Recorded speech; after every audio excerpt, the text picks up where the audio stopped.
it seemed to be the case that as a student begins and continues to practice and start to gain the skill, that he would progressively go towards um, more and more subtle things, or in the sense of speaking of from Paticca Samuppada, as the skills develop, that means that we can catch things a little quicker.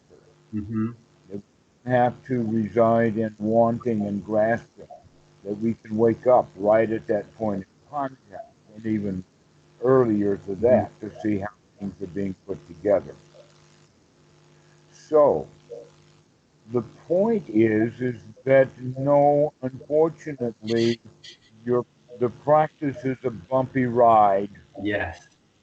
It goes up and down, and here's part of the reason why that's true is that as we begin to work on and finding things that are more subtle, more deeply buried, we tend then to think that everything is going to be that way. Everything's Mm. be okay, and then one of these big boulders come by and bowl us over, Mm. and we didn't see it coming.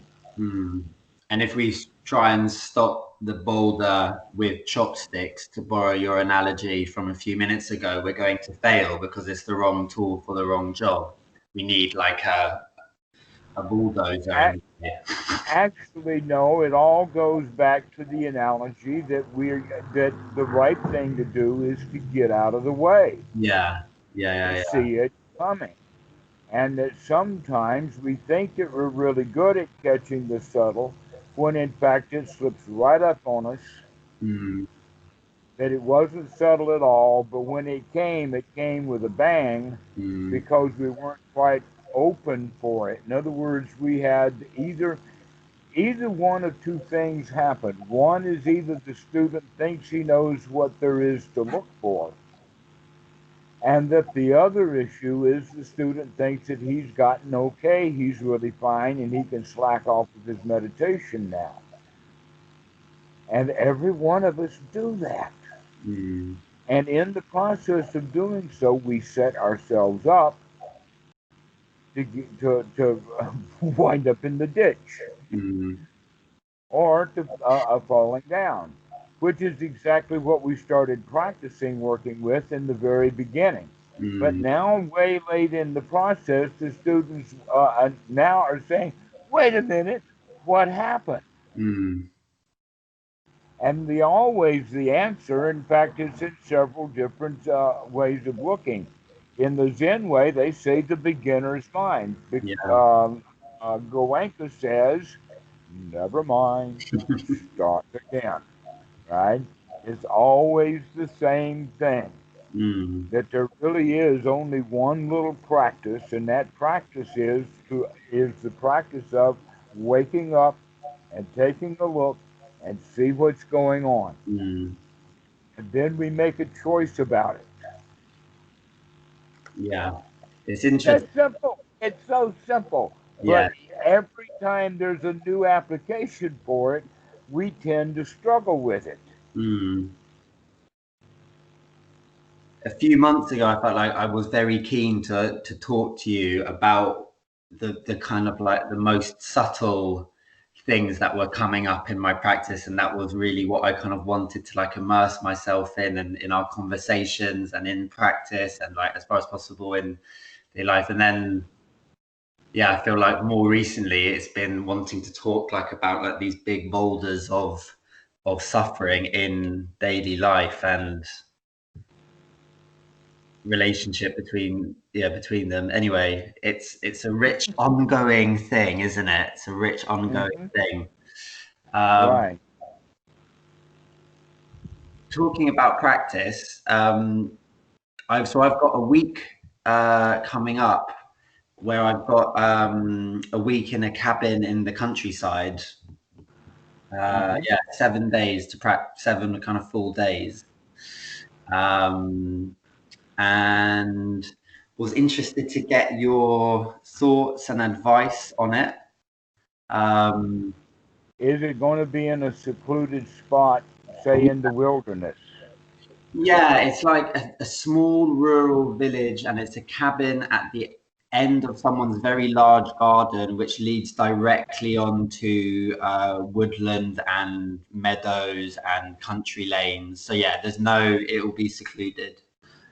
Okay. It's a purpose-built cabin for meditation. So it's like there's like a little narrow bed, there's a cooker, there's space to practice, there's like a compost toilet and a cold shower. And No, no, no, no. The village is the place to practice here. the village is the place to practice it. Not the village people, Yeah. but what the first thought that I had about it, especially with the forest, is to spend a lot of time walking, especially walking in the forest, but in the Mhm. meadows would be there too. I would say it in the sense of go exploring in both directions, Mm. exploring the mind while you're exploring the village. And Mhm. I would also recommend part of the time, though you may not go such a far distance this way, would be to do it barefoot part of the time, to go barefoot. For the last like 6 months, I only wear like sandals with a millimeter thick. I'm a big fan of barefoot. Well, we were in Cornwall for 2 weeks. I was barefoot the entire time. I run when I go running on the field with my kids at school in the morning. I do it barefoot. Uh, Okay. yeah, All right. I'm a So, fan. all right. So do this. Arrive with a pair of shoes, Yeah, put them away for the entire time, and don't put them back on until it's time to go. yeah, Now that you're ready for, you shouldn't have told me that. You shouldn't have told me that you'd already yet ready for it. So go ahead and push your limits. yeah, Spend the whole time barefoot. yeah. That would be a good thing. And also with the intention uh, to go exploring, walking barefoot, so you begin to really begin, how to say, to be in the present moment Mm, is so marvelous in the wilderness, in the woods, in the forest. It's just well, it's being barefoot is literally the right way to be in nature. But while you're mm, walking, you have to watch where you're going. mm, That's the whole point of it. And if you've gotten your feet just a little bit, and in fact, in let us say a society that I have very comfortable roots into, they have the quality of a tenderfoot. mm. What is a tenderfoot? A boy who or someone who's been wearing shoes Mm. who is not ready to go. Okay, Someone who's and been so wrapped now in cotton wool. So is that the idea? right, Yeah. but barefoot was always a part of the behavior of the Sangha. That in fact part of the way of going on Bendabat Mm, was to go barefoot. And so even the local people would be very surprised if a monk was out there in sandals because the tradition is going barefoot.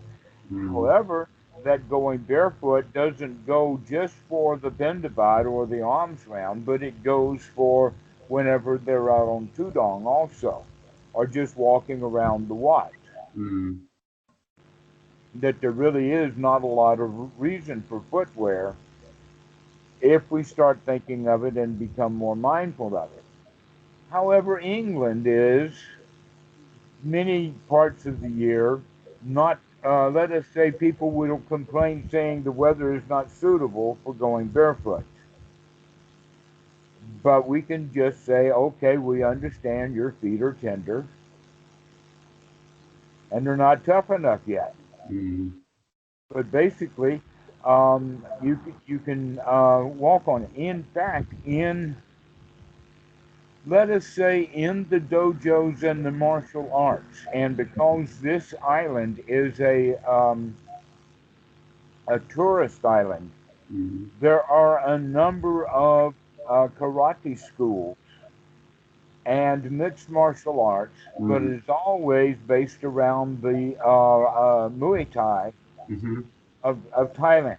Sure. Okay. And that one of the things that they do have, the students do, they've got in one of the dojos that I know of, they've got this huge gravel area, and the kids are expected, or the adults are expected to go running in this field of gravel. Mm. Ouch! Unless you get used to it. Mm.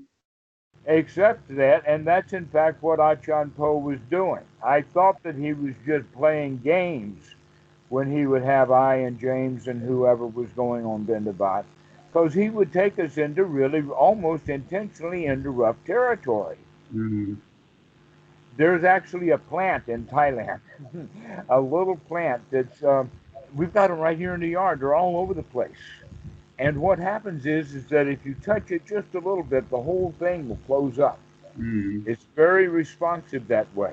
Mm. But that's not its only protection. It's a thorny little devil. Mm. And you do not walk on this plant. You Mm. have to see it and not walk on it. And so there's more than cow pies out there. Mm. There's gravel, there is concrete, there's all kinds of things to start learning how to walk on, Mm. knowing that you can handle it. Mm. That you can be mindful of that. You can do that too. You can take care of your feet and you can put them to good use. Mm.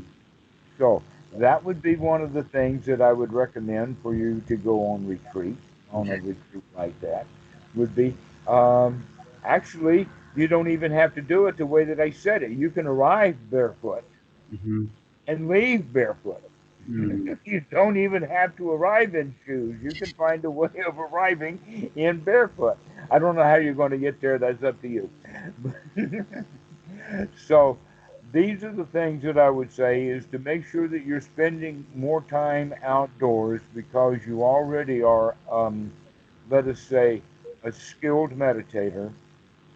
And so put yourself out there for new experiences. Mm. You may find things that are quite frightening, which is an opportunity to deal with fear. Talking about frightening, do you have any experience or suggestions around like nighttime practice? Because I was sort of interested in getting out. Well, I was sort of interested in doing like some sleep interruption things for the purposes of lucid dreaming. So going to sleep and waking up 4 or 5 hours after you go to sleep, being awake for an hour, and then going back to sleep for another 3 hours or so. And if you do that, I tend to find that that last 3 hours is like very, very rich with dreams wherein you become aware of the fact that you're dreaming and then can choose to practice or engage with the dreamscape in a really kind of rich and interesting way. But I was thinking Okay. during that hour to make use of that outside, to make use of kind of going out into nature in that hour in the night at kind of 3, 4 a.m. I, I've got no problem with that, but let's back up and put this thing in park for a moment and discuss it. The first question that I have is, why do you want to have lucid dreams? So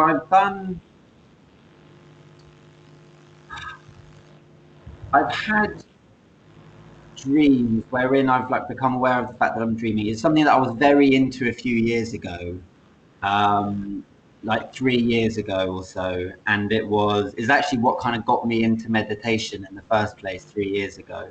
But in that process, I had a lot of dreams that I can look back on now, and they're like these very rich, very healing, very like wise dreams, like dreams where you're kind of like put in touch with a part of yourself that has a depth of wisdom that like the waking mind rarely is less able to access, say. um and I remember Okay. when I went on the Goenka retreat 2 years ago, every night. It was like just the awareness just carried on into the fact that you're practicing all day just carried over and crossed into sleep. And most nights I would have lucid dreams without even having to interrupt my sleep cycle or anything. It just, and they were dreams where I didn't even wake up to being lucid in the dream. It was like the lucidity was there in the dreaming from the very beginning. And lots of those dreams were very, in some of them I would practice meditating, and there were some very like interesting experience that kind of came up in that process. Or it's like things like, you know, exploring the dreamscape in the knowledge that the dream is a manifestation of your mind, and you kind of come into like a very rich, expansive awareness. So like you're climbing the tree in the dream, but you know that the you character in the dream and the tree is really the same thing, and that can produce this like very blissful, expansive state, a little bit like in meditation when you contract around the thought or a feeling and then you let it go as not you. It's like a similar kind of process. And also like showing love, like showing metta has been really rich in my dream, like engaging with the dreamscape deliberate. So you become aware of the fact that you're dreaming, remember what your intention is, and the intention is to like show love to this whole dreamscape, to like treat it kind of like respectfully and to see it as, yeah, those are some of the things that I play with in that space and which I think is useful. Okay, all right.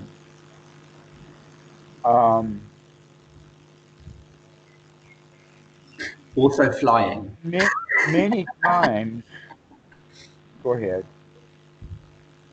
Say again? Uh, Many times Yeah, dreaming for people has to do with whatever they would have been thinking about if they had not been asleep. sure.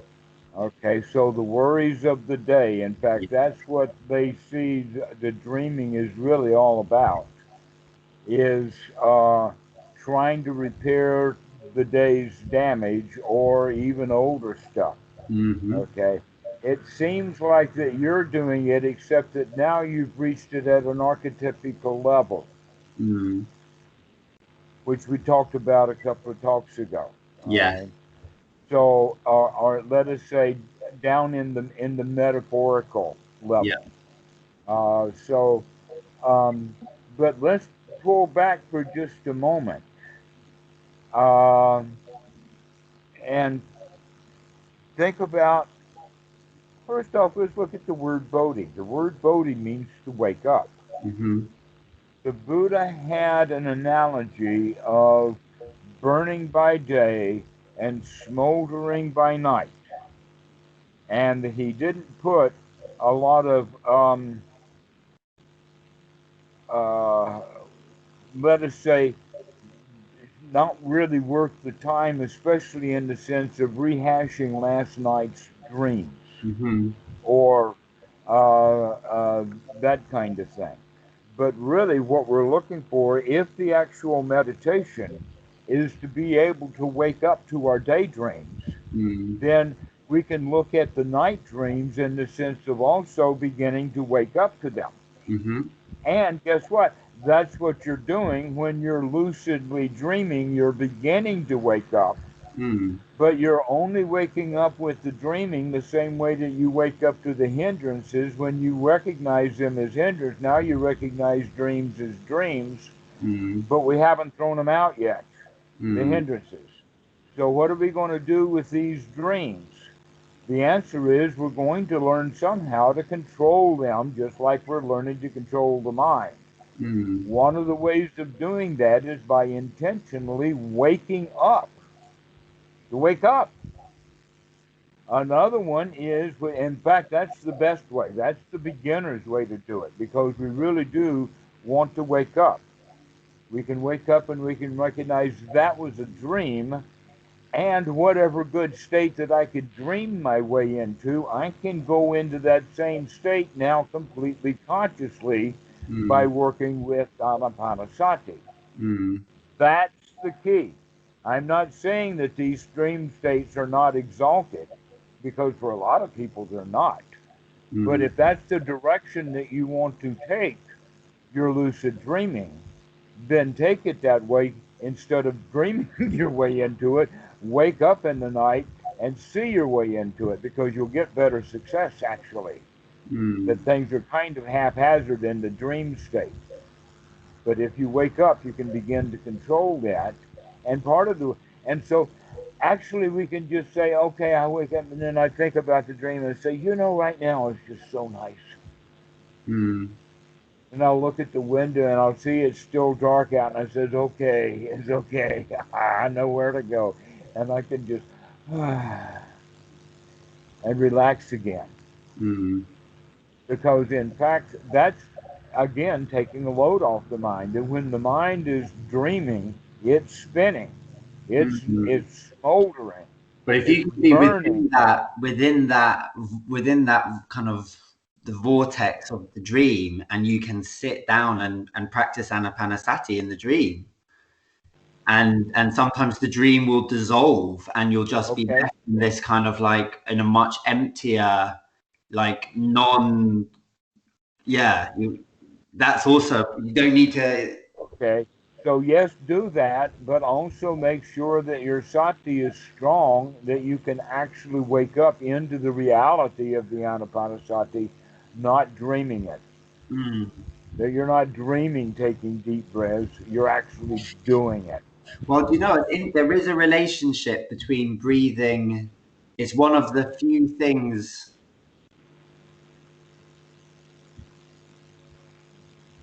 For example, if I've had lucid dreams before when I've had a blocked nose. So there are some things that you are aware of when you're dreaming, and for me, it's like the eyes and the nose and the mouth and breathing. So often a precursor to becoming lucid in a dream is like a visual fading in the dream. And it's actually because my eyes in their rapid eye movement are like starting to open. So I feel like an awareness of the fact that in my real life body, my eyes are kind of half open, and that corresponds to a feeling of like or half closed. So it corresponds to a feeling of like losing visual clarity in the dream. But similarly, That gave it the name of REM sleep, yeah, is because the doctors could see the eye movement. yeah, they're flickering. The But same thing that similarly, with the dogs when they're dreaming, you can see them. You actually go whoop whoop, and yeah, exactly, exactly. Uh huh. but similarly, I've had dreams where I've become lucid because I've got a blocked. I feel like my breathing's a bit blocked in the dream, and then I suddenly go, "Oh, wait a minute! I've got a cold in real life. This is I'm feeling my real life breathing sensations Mm-hmm. in the So dream." that's the beginning or the budding of the waking up. Hmm. Okay. So part of the way of helping the wake up is going to be when you're in that state is begin to bring into your awareness. You don't have to use your eyes for this, but bring into your awareness your proprioceptive system Yeah. in the sense of knowing your body's posture. What posture are you in? Yeah. When you're lying there, is it a Yeah. posture on the side, or is it on your back, or is it on your chest? And do you want to wake up enough to come back into the posture that is preferable, which is the reclining posture called the lion posture, by the way, of the Buddha, which is on the side. Yeah. Yeah. We've spoken about that before, and I found that very helpful actually for maintaining a. If you go to sleep with the intention, this is a good posture, I'm going to stay in this posture. There's like this little seed, which then in those moments when you kind of very slightly wake up in the night, you like, oh, am I still in that posture, or have I moved to a. Precisely. Now that will actually add then to both the quality of waking up and the quality of being able to control the dreams, Yes, because there's because you're bringing reality into it. a really interesting place you can get to it that way. You become aware of two bodies, your dream body and your real life body, and you kind of flit between awareness of one and the other, and then Mm-hmm. that's an interesting place. Um, What, in terms of sitting, would you be more like inclined to be quite free with, like, as opposed to sort of quite heavily scheduled with the sort of amount and everything that I on a self-led retreat? I would approach it like this by starting off. When I was in North Carolina, some of the people would ask, especially having been to one of the nearby Christian monasteries in Raleigh, and they would ask, "Well, what is your schedule?" Mm. And I was saying, "We do lunch."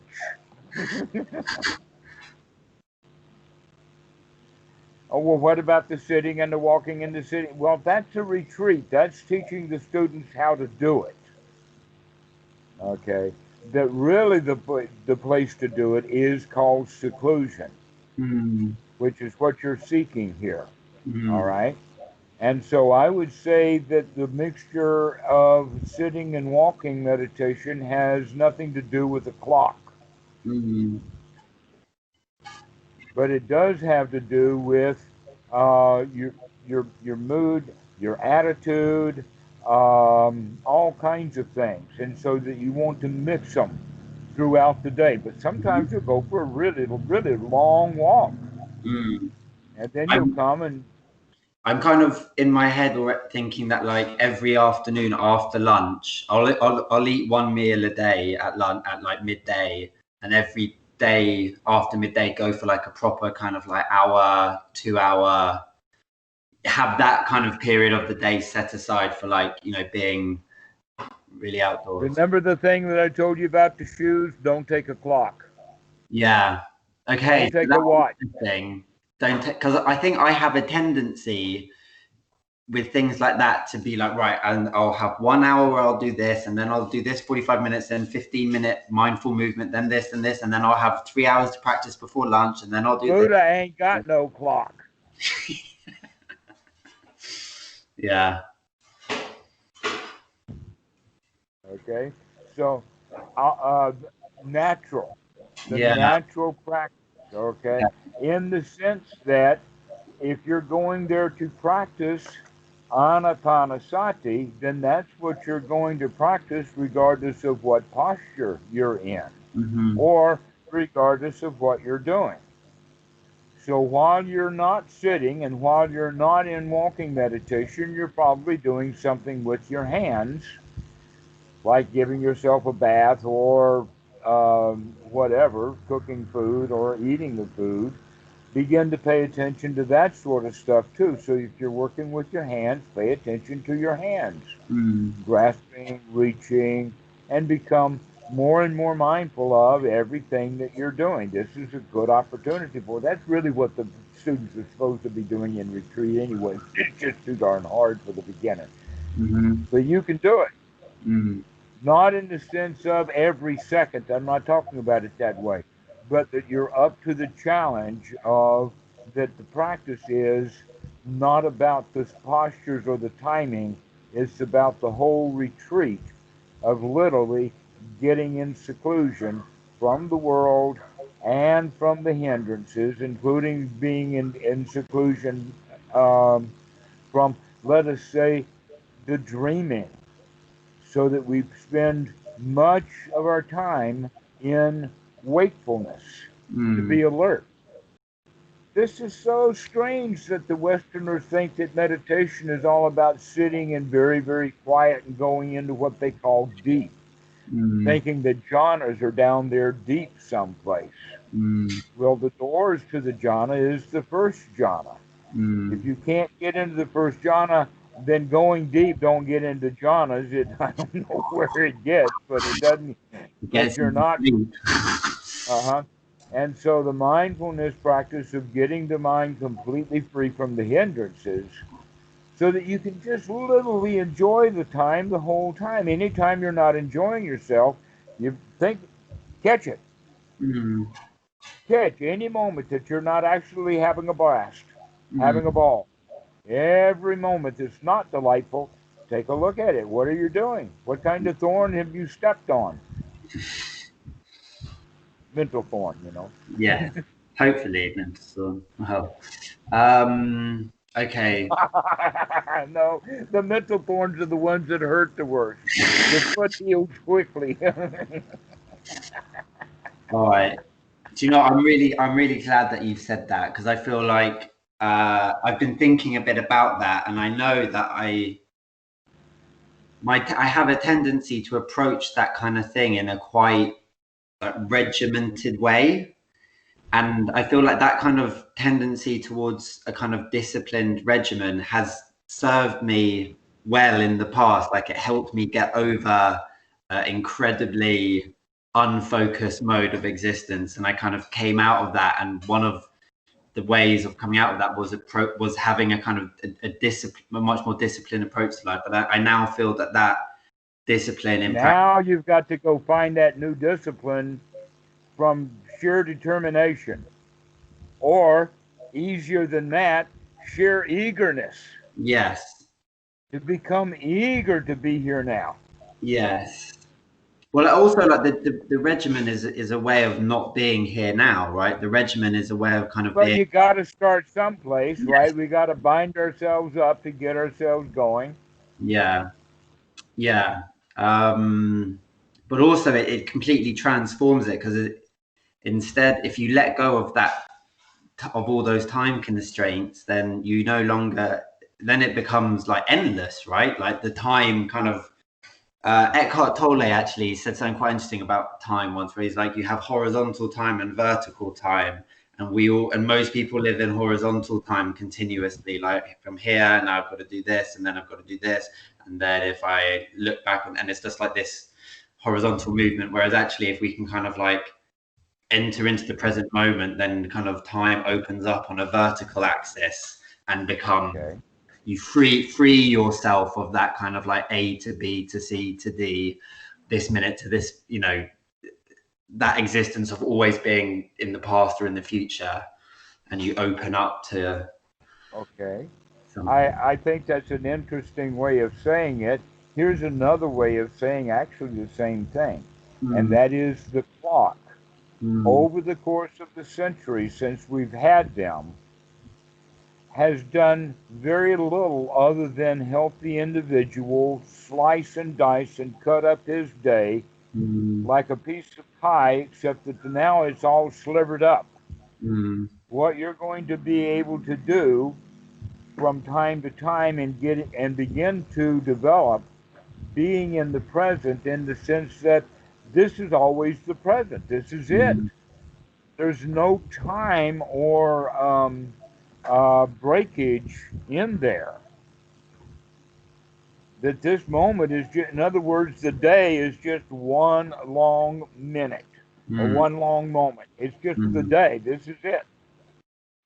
Rather than the morning and the evening and the afternoon and the lunch and all of that kind of stuff. No, there's just now. Just Okay. this is the day. So Today. you suggest a kind of very spontaneous relationship to the present moment, rather than a kind of, I'm going to sit for this time, and then at this time I'm going to eat. And Uh-huh. So we're putting in unnecessary boundaries. yeah. And so this is what we mean basically by freedom, is to take off those bounds, taking off Mm, those boxes, taking the mm, freedom uh, away from, because your time doesn't belong to a clock. mm. Why did you try to give your way to a clock? Your time. Well, we were taught to do that as children. We even give children gifts of a clock. Here, Mm, it's like belling the cat. It literally, really is. mm. You know the story of belling the cat? But no, I don't know the story of Belling the cat. Oh, all the mice got together and figured out that we need to figure out where that cat is. That cat's so quiet, and one of them says we need to put a bell on that cat. Yeah. And so they tried and they snuck around and they did everything they could, and they never get to get that bell on the cat. And then one of them says, "You know something? I bet the cat would like it if we gave this bell as a gift." And so they give the gift of the bell, and the cat happily put it on. Gosh, that's a good metaphor. That's a good story. Where does that come from? That's a very wise story. No, Um, I, but yeah, I think I got it from the cartoons, either Warner Brothers or Disney. gosh, that's great. How we willfully take on these things that actually disable us or whatnot. Right. Be happily so. Go ahead. What do you think about reading? What do you think about bringing, like for example, I've got two collections of sutras which I read, which I dip in and out of. You know, do you think I should bring a translation, for example, of that Anapanasati Sutta, of like Satipatthana Sutta, and that I can read, or like the yeah? Do you think that would be helpful to bring that? And Um, that would be of limited value. mm, But in fact, in retreats, they generally tell the students to park your books yeah, because reading literature actually takes us, in a way, to the world, mm, even if it's the world of the writer of the book, rather than being in the garden that you're going to. So I would recommend not okay, taking any literature. However, I would caution you to make strong note during that week when you have the thought, I wish I'd have brought something to read. do what? Make a strong note of that thought. Make a strong note of the thought that you have, I wish I had brought something to read. Yeah. Why is that? Because that's the hindrance of boredom and restlessness. Mm, okay. Okay, work with that closely. That's in fact one of the reasons that you're out there is to starve the mind that is greedy for sensual input, Mm-hmm. which is what those books are. Mm, And instead, take your sensual input from actual sensual input: mm, the garden, the forest, the mm, meadows, the mind. That's the place to start dwelling. Don't worry about, I didn't bring a book and so poor me, I'm bored. mm, That's a wake up call. That's a wake up, okay? So be sure that you note very closely when you say, "Oh, I wish I had a book or something to do," or "I wish the time was over." That kind of "I wish for" mm, is basically a clear sign of restlessness, mm, which we could also call boredom. mm, They have the same qualities. mm-hmm, mm-hmm. I'm going to ask you another similar question, and I suspect I'm going to get a similar answer. What do you think about bringing a notebook and Actually, I was going to cover that one too. yeah, Keep a journal, sure, up to you. okay, If you like it, it might have some great value for you, not when you read it later, but as you're writing it, it'll help you collect your thoughts. mm-hmm, Sometimes I've seen students do something like slam their pencil down on the paper and say, damn, that's because they got it. Okay. mm, okay. And so, yeah, I'm taking notes. That's interesting. So it could be a kind of bridge between like bringing some of the kind of like non-conceptual insight of the practice, and then by trying to put it into words, suddenly it can kind of manifest in a more coherent link. Right. It becomes, let us say it becomes no longer cloudy, but completely conceptual, so that the point that you can describe what's happening to Yeah, yourself with your own understanding. In other words, you really do put that puzzle together. great. Okay, this is helpful. This is good. One other question, practice or sort of oriented. I feel like so for example, the only other time I've done a proper multi-day retreat was when I did a Goenka retreat 2 years ago, and the exponential growth in my samadhi during the retreat from where it was before was enormous, like enormous. It was like incomparable before, during, and after, which I found very frustrating because I didn't have any context or wisdom. So at the end of the retreat, I was just essentially sort of really upset that I could no longer meditate, or so it seemed. Do you know what I mean? Like in the days after the retreat, it just felt like all of my ability to meditate just evaporated.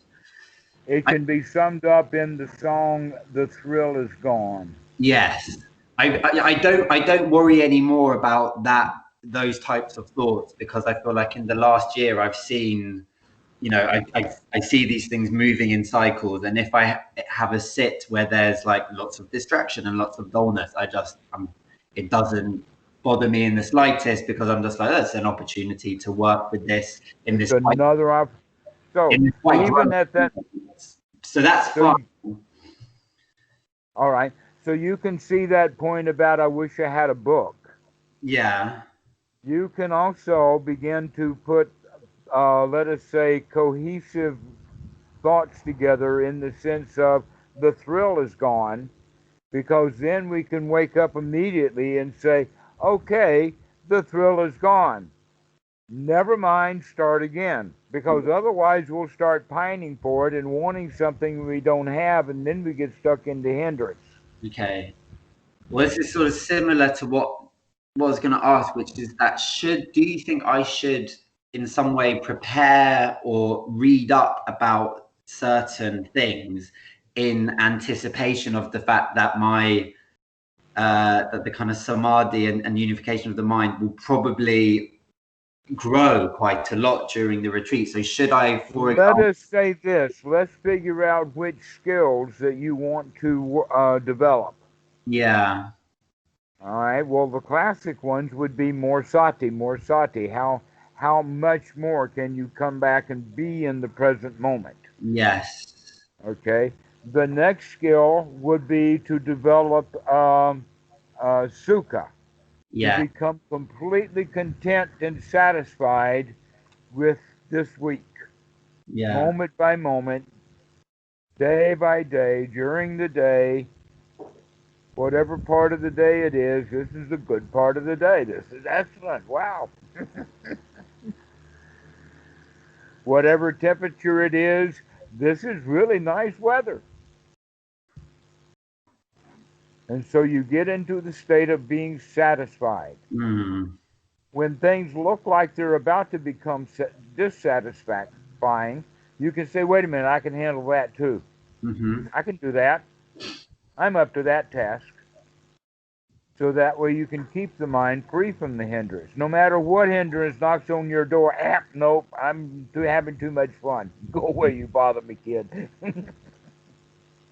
In terms of those skills, so yeah, so like continuity of sati, right? Like how continuous, how bright can that be throughout the day, when cooking, when walking, when eating, when showering, when sleeping, etc. That and tying that in with sukha, like that sati is reminding you to come back into the present moment in a joyful, pleasing, satisfied way. Mm-hmm. So that sort of seems like those are the two skills that can kind of hold the whole thing together, right? Like, That's exactly right. Those are the two primary skills that you're going to go for is sati and sukha. where they're going to lead to. I strongly, I Don't worry about that. It'll make it a surprise. It's a make it surprise journey. I don't think, for example, because like jhana wise, I shouldn't kind of perhaps, No, you need to develop being satisfied.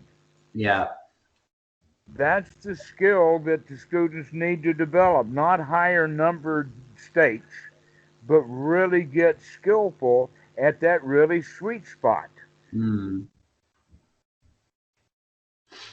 That's what the mistake of the Buddha was when he was practicing too. First jhana wasn't good enough. until he later recognized, years later, he recognized finally, yes, the real work to be done is in the first jhana. Mm. And so you must get yourself into that state of satisfaction, because only then can you really see clearly. Mm. When we're suffering, it's hard to see suffering. Mm. When we're covered with mud and we stink really bad, it's hard to admit, yeah, we stink really bad. But after we take a bath, we're not about to go get back in that pig pen. Mm. Okay? Which is actually something that you can borrow from the Islamic civilization. Mm. Because they say that we have no evidence of heaven.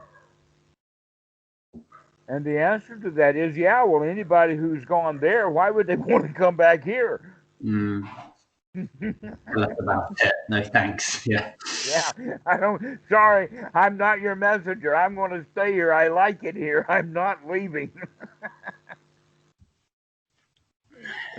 And so this is the way that we were going to get into that state of Sukha, so that when hindrances come by, you can say, sorry, boy, I'm out of here. No, I'm not going there. I'm going to stay in a state of contentment and satisfaction.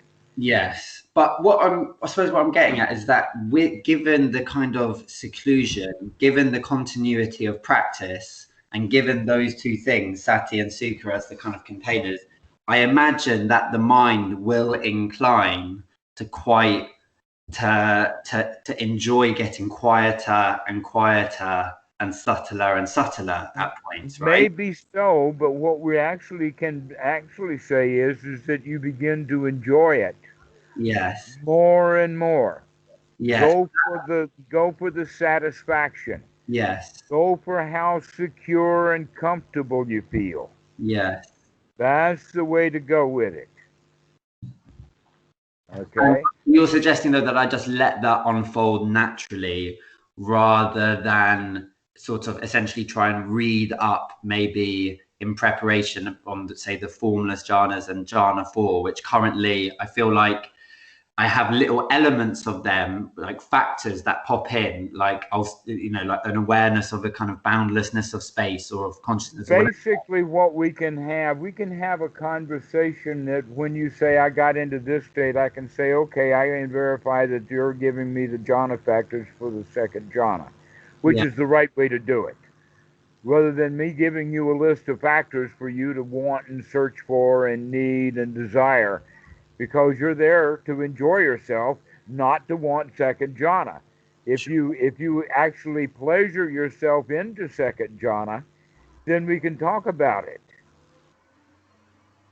But pleasuring yourself into a second jhana is when you've gotten so deeply into Vedana that all of our thoughts are no longer verbal thoughts.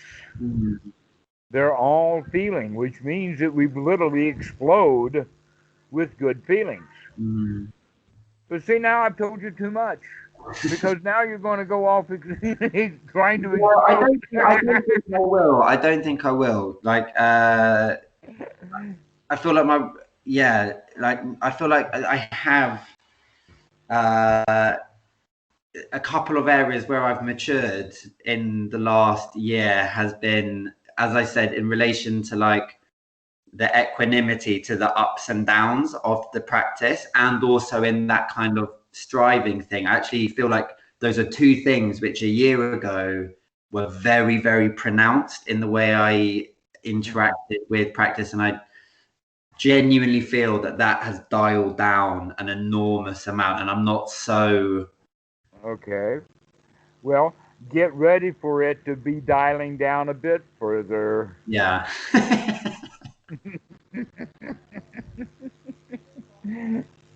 Okay. Well, I highly recommend what you're doing, and I support you completely. And I want to hear all about it when you come back, if you do. In fact, it would be a great success if I never hear from you again.